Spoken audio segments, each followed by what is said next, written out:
Today I want to especially congratulate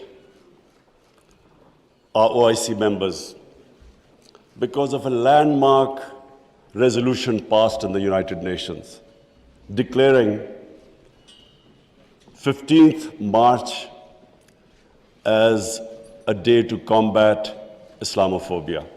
But I want to remind people why 15th of March. 15th of March was a day when a gunman walked into a mosque in New Zealand and shot dead 50 people. Why did he shoot them?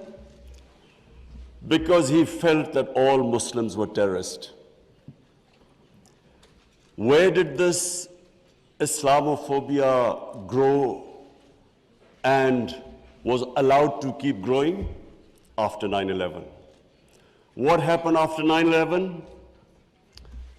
Unfortunately, this narrative of Islamic terrorism, Islamic radicalism, this narrative went on unchecked.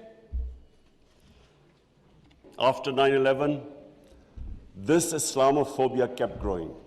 And the reason was, I'm sorry to say, that we, the Muslim countries, did not do anything to check this wrong narrative.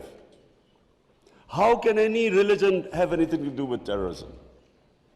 How was Islam equated with terrorism? And once that happens, how is the man in the street in Western countries, how is he supposed to differentiate between a moderate Muslim and a radical Muslim? How can he differentiate? Hence, this man walks into a mosque and shoots everyone he could. Unfortunately, what should have been done and wasn't, the heads of Muslim countries should have taken a stand on this. But instead, a lot of our heads of state kept saying things like, well, we are moderate. The moment you say you're a moderate Muslim, you automatically say that there is some extreme form of Islam.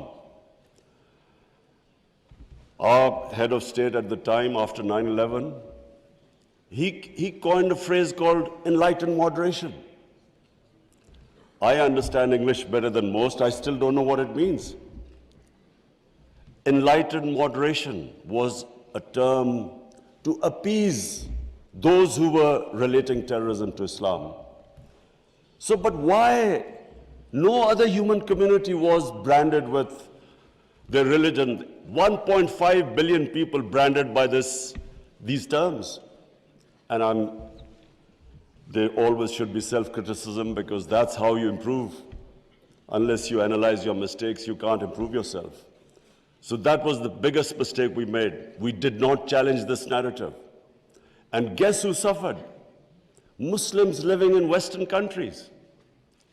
They kept suffering because any incident would happen, any terrorist incident by a Muslim immediately meant that every Muslim became branded.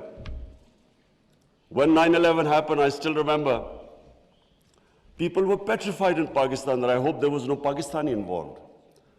How could how could whole community be responsible for some fanatical deed by some extremists? So therefore, this was it was one of the worst periods for Muslims living in non-Muslim countries.